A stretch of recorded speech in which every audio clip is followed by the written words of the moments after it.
They were, and investigators right now are gathering human remains from what might be a 52 Chevy. Yesterday, they gathered remains from that 69 Camaro, so it appears after more than 4 decades, 2 very cold cases could be closer to being solved. I got up, I hit the phone, it's like it didn't even ring, and my dad answered. He cried, I cried, not ashamed of it. But it was something that you're not ready for. After talking on the phone with his father, Tim Porter's at Foss Lake, northeast of Altus, offering his DNA in hopes of finally solving the mystery behind what became of his grandfather, Elk City resident John Alva, and a male and female friend last seen in her car around 1969.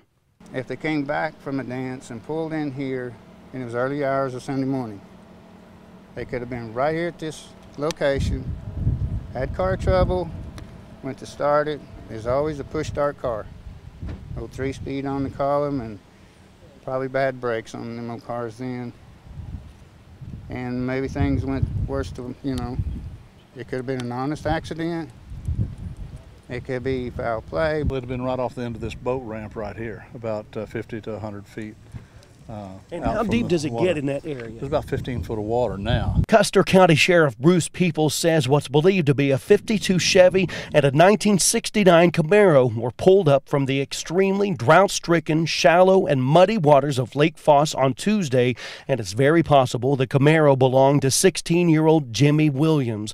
Jimmy disappeared along with 18-year-old Thomas Rios and 18-year-old Leah Johnson on the night of November 20th, 1970. The Sayre teens were supposed to be going to a football game in nearby Elk City, but never made it and never made it home. There's no indication so far of any foul play other than this is simply 2 car accidents that happened a little over a year apart. And ended with 2 cars resting on the bottom of Foss Lake only feet apart.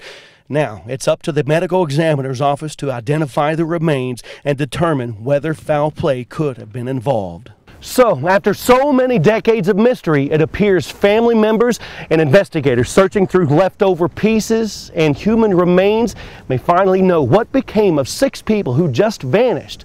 The question that remains, though, is why? We'll send it back to you in the studio.